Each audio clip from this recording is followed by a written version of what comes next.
to order the Washington County JRAC Opioid Settlement Distribution Subcommittee meeting for the first quarter of 2026. We have several people here. Just as a matter of record keeping, I'd like to go around the room and I can introduce the subcommittee members, but other people that are here, if you would introduce yourselves. I'm Melanie Kuntz, Chairman. Terry Backherms, subcommittee member from LifeSpring Mental Health Systems. Judge Houchin, Myra Albertson from Community Corrections. Are missing Judge Medlock. He had a prior engagement. Will you please start for me? Tabitha McLean, also. Okay. Andrew? Anderson from District 2 County Council. I'm Jennifer Bowers. I'm a Monroe Township trustee. I'm Kelly Simons. Lisa Gunn. Nathan, Salem City Council. Okay. Jenny Hildebrand from our place. And Mary Beth Wolf with our place. Thank you. All right, order of business is just to review the minutes from the November 4th, 2025 meeting. Do any of the subcommittee members have any additions or corrections to the minutes? All right, all those in favor of accepting the minutes, show of hands for aye, please. Any nay? Any abstentions? Okay, minutes are approved. We'll move on to new business. First of all, current fund balances. This is as of 2/4/2026. The restricted funds are currently at $435,446.43, and the unrestricted funds are currently at $123,853.63. Next, we have a fourth quarter 2025 report for JRAC 5 application, which was Our Place Drug and Alcohol Services. This report has already been prepared by Our Place. It's already been sent to the subcommittee members. Mary Beth is here from Our Place. I think she just wants to say a few things about the current state of their program. But before we do that, does anyone have any questions you would like to direct toward Mary Beth about their fourth quarter report? Okay, Mary Beth, I'll let you go ahead and speak.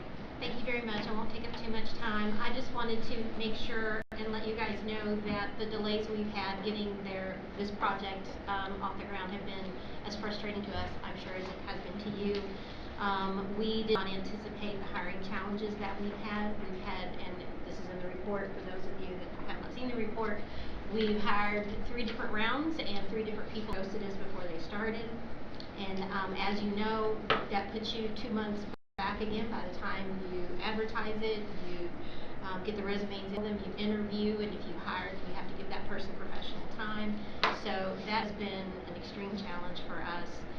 Simply for the fact, too, we're looking for a person who needs certification in both primary prevention and then also in treatment because of where they're going to be working at. Part of their responsibility supporting our alcohol and drug program, which Indiana Office of Court Services, which requires a CSAM certification, which requires a 4-year degree.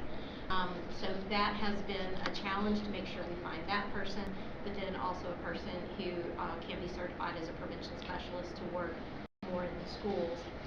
So our goal is for the next few months that we have, I know our grant is getting ready to expire. We're going to continue to push. We now have a person hired. She's actually working.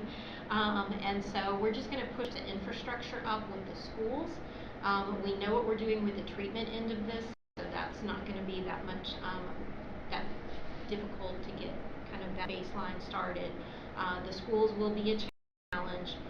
For the fact if you've worked with schools, you know that they have the best intents when you meet with them and talk with them. They want these programs, and then when you come back and say we're going to go, they balk because now they realize what it's going to mean time-wise. They've got to figure out scheduling. They've got to give up time in the classroom, and that's always a big deal for them.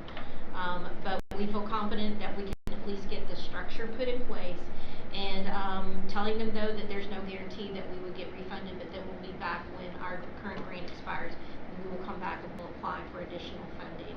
And hopefully at that point in time, we'll be sailing and not kind of climbing this mountain that we've been climbing. It's been very, very frustrating to us, and we certainly appreciate the patience of the JRAC board. So if you have any other questions, I'll be happy to take them. Any board any questions for me today? Okay. So, working on infrastructure now, and then we anticipate a new application from you coming up prior to our April meeting? Yes, we probably have one back at the April meeting, because I think it's the end of April when our funding currently would expire. Correct. Okay. Any other new business? All right, old business. We have a pending application that was previously tabled. That is JRAC 10, the Lifehouse Recovery Residence.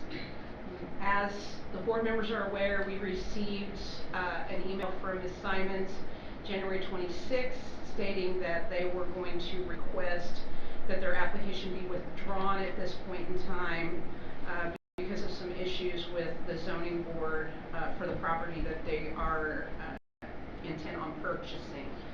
So we appreciate the fact that you're willing to withdraw that, so we're not just kind of in limbo right now. I didn't know if Kelly had anything she wanted to add additionally, or anybody from Lifehouse, or if members have any questions. I'll just kind of open it up at this point in time for discussion. Any of you all have any questions for her? Kelly, you want to add anything additionally? I would so like to say that the purpose of withdrawing was because I respect your time as much as my time is valuable. I very much think that your time is valuable as well. We plan to, the first hearing for that is on the 27th. The zoning board have requested for that to be dismissed. That will be addressed on the 20th. Hopefully it will be resolved then. If not, the city of Salem has never seen a bill like this before. So they are walking through this as blindly as I think the rest of us are. We're trying to stay very much in the loop. We were not notified, which was pretty shocking. Lighthouse was not notified, and I assume that's because the appeal was filed against the BZA of Salem and not us. But we have been keeping our attention on it, so as that progresses, we'll probably keep as updated as we can. Thank you. All right, any other old business that anybody is aware of? Okay, short and sweet. If we don't have anything further, I will entertain a motion to adjourn the meeting at 11:40 a.m. I'll make a motion. Terry? Myra seconds. Okay, we will close the meeting.